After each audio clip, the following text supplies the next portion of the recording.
Now we get to look at Game Changers featuring local people who are making waves in Cleveland. And I got to sit down with the president and CEO of the Greater Cleveland Sports Commission about what it's like to bring high-profile sporting events to his hometown here in Cleveland. The All-Star Games tonight, talk about the years leading up and how much work has gone into this. It could be 3, 4, 5 years that you're working on getting something to town, and then at least a couple of years in all of the planning, and then you blink and it's done. So that's why enjoying it is really important. How much pride should Clevelanders take into this moment tonight? We need to look at things like this and be really proud that we were chosen. These don't happen by accident. They chose us, and they chose us over a lot of other places. And the country and the world are looking at Cleveland through the media.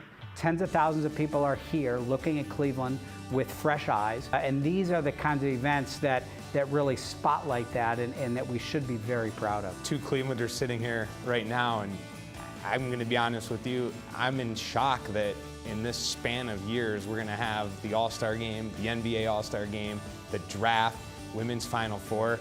I mean, listen, you could have perhaps predicted this in your mind, but are you a little bit stunned? Yes. Realistically, that, you know, if two of them, if we can get two, that's phenomenal for Cleveland. If we get 3, home run. And the fact that we got all 4 that we went after really is pretty remarkable. The economic impact that you have had on this city clearly shows you are a game changer. I know you don't do it alone. How much money have you and what you guys do brought into this city? The iteration of Sports Commission started back in 2000, so almost 20 years.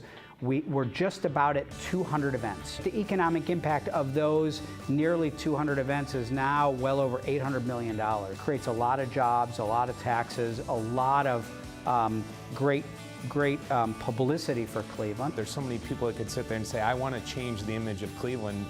You thought that and are doing it. I love selling Cleveland. I love changing people's perception. To me, as long as that keeps happening, I'm thrilled to keep doing what I'm doing. You up for a little rapid fire? Sure. Well, tell everyone, if they don't know already, where you're from.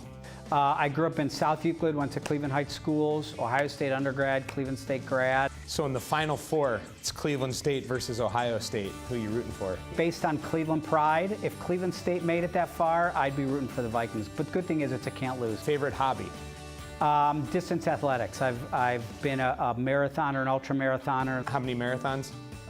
30. Favorite book? The Giving Tree. I read a lot, but it's a kid's book. We read it to our kids. Shel Silverstein book. To me, it's the greatest message. You keep giving, and that's what counts. And it seems like you've done that. David Gilbert, thanks for being a game changer. Thank you. You've done a lot. Thank you. I appreciate it. Well, he truly is Cleveland. He's been married 26 years, has 2 kids, and he talks about how the RNC really was huge for this city in bringing these other events, proving that the city can do it. And he also talks about wanting to be challenged and what his next challenge is. So I asked him about, well, could the city ever have a Super Bowl? Now, it seems to think that that could never happen, but he says, you know, they're going to go after it, and maybe one day, obviously, you would almost probably need a dome stadium, but they have had a Super Bowl outdoor before.